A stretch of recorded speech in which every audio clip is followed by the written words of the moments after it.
Hey, what's going on, guys? Heads here from Infinity Loops, and this might be the best bind and fly ever made by BetaFPV. Do I have proof to back that up? No, but I'm still going to claim it.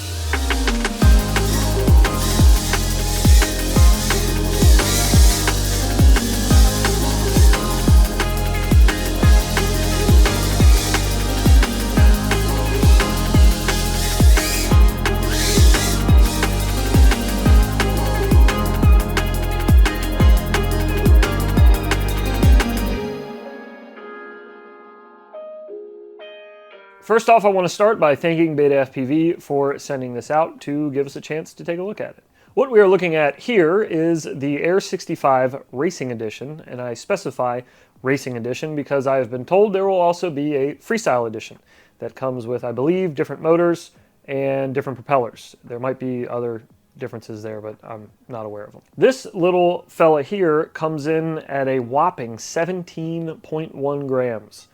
It's pretty incredible for a bind and fly to be that light, so very happy to see that out of BetaFPV. Something else to be excited about for any of you other Whoop builders out there, even if you're not interested in a 65mm platform, much like myself, I'd be more interested in a 75mm.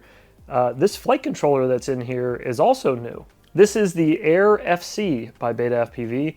It comes in at 2.9 grams. That flight controller is using the ICM 42688P gyro. The Air65 comes with an integrated VTX that goes from 25 milliwatts all the way up to 400 milliwatts. I have been told that there will be an option in the future for this flight controller that has ExpressLRS built in. However, this one here does not, so we are using one of BetaFPV's little itty-bitty ELRS receivers up here on the top. Another interesting thing I could mention about this flight controller is that it is familiar to the shape of the diamond. So we have only 3 mounting points and the front there is lopped off. So you do have kind of a diamond shape. This flight controller has no motor plugs on the bottom. It's all direct solder. Another interesting thing about this flight controller is this USB plug is not a USB plug at all. It's actually more of like a JST plug, I guess. And you plug that into an adapter that has a USB-C plug on it. So I'm assuming they did this to save weight.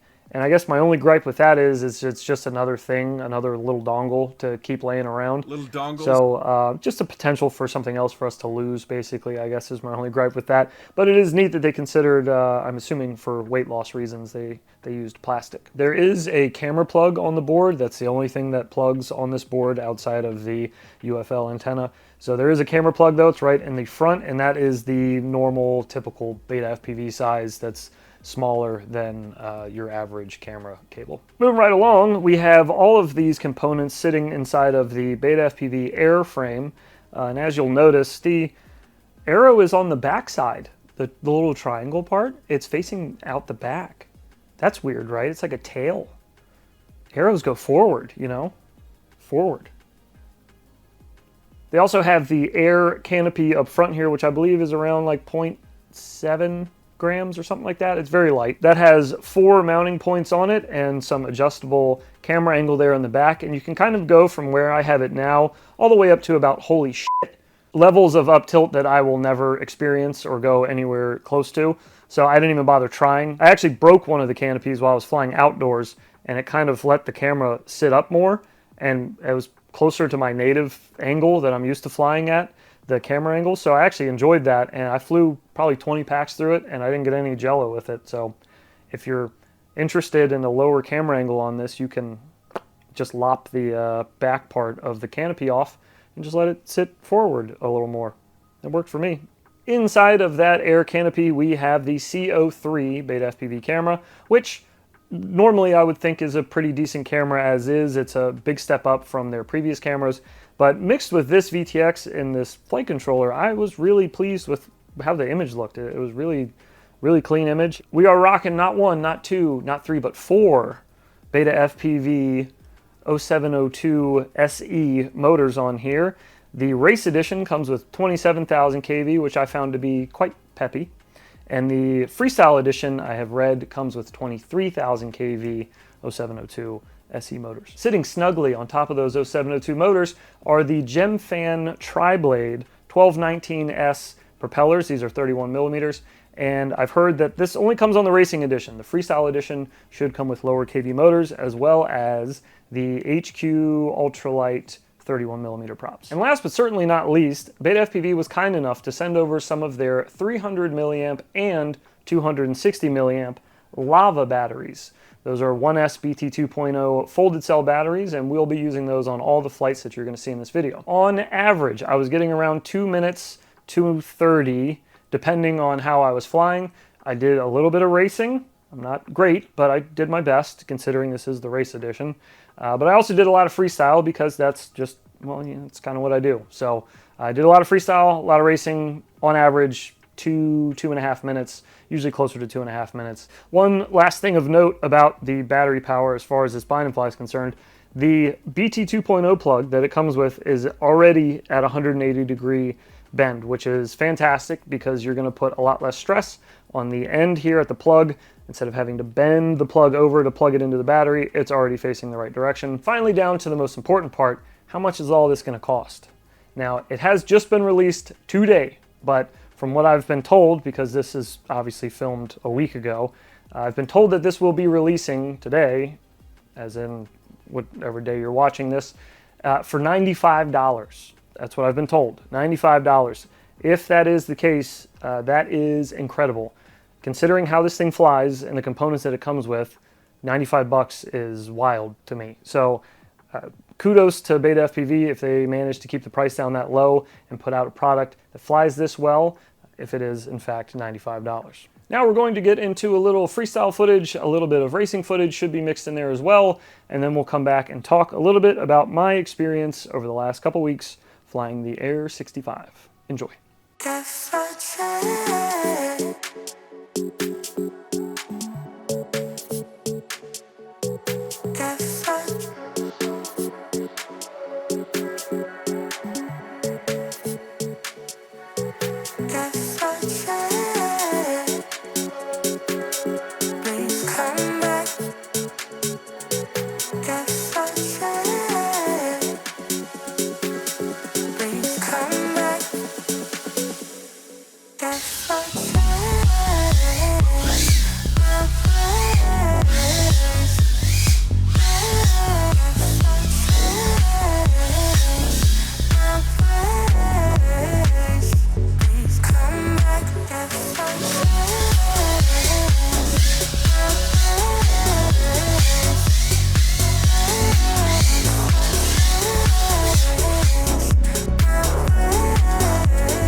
The flights I was able to get out of this and the maneuvers I was able to execute were surprising to me. It's usually not something I can do with a bind and fly right out of the box in such a small space and crash repeatedly over and over and over and over.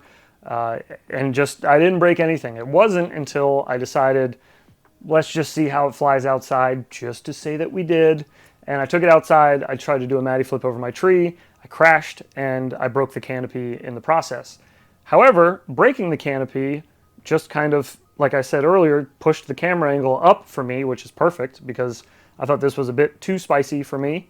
But having it kicked forward a little more and there was no jello or anything, I had a blast. I actually really only changed the canopy on this to take some pictures for the video, if I'm being honest. I'll probably put the broken one back on to fly it some more. The weight on this thing being as low as it is really impressive for a bind and fly.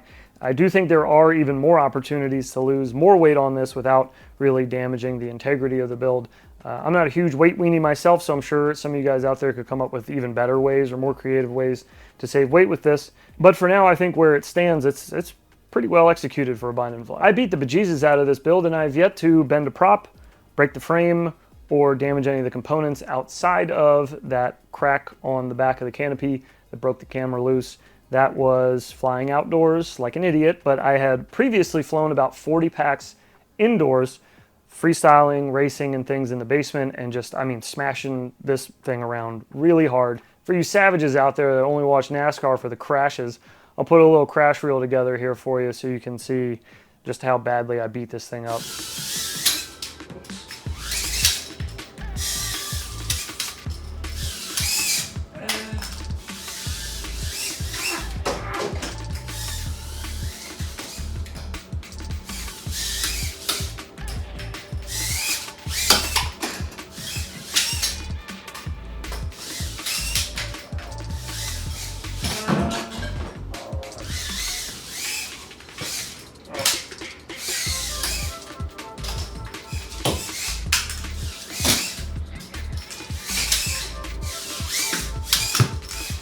Smash, smash, smash!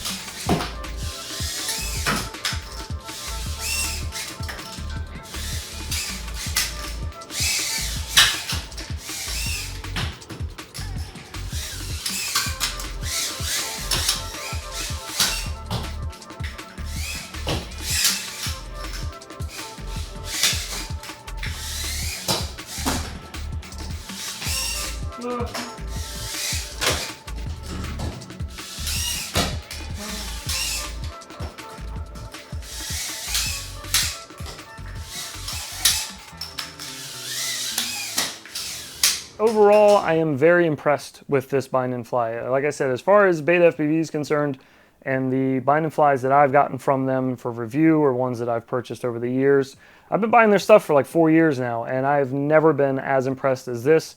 And I don't want to change anything about it because I don't want to mess up their formula here. I feel like they nailed it with this one. But I am only me, and I am not a racer. So I'd love to hear your opinion on this and your feedback down below in the comment section. I hope you guys enjoyed this video. Thank you again to BetaFPV for sending this over. Really, really impressed with the work you guys did on this one. I hope to see more from this platform from you guys in the future. Maybe a 75mm version? Call me. For now, that will do it for the Air65 Racing Edition from BetaFPV. Make sure to check out that link down below if you were interested in one for yourself. Take care of yourselves. Thank you for watching, and we will see you in the next one.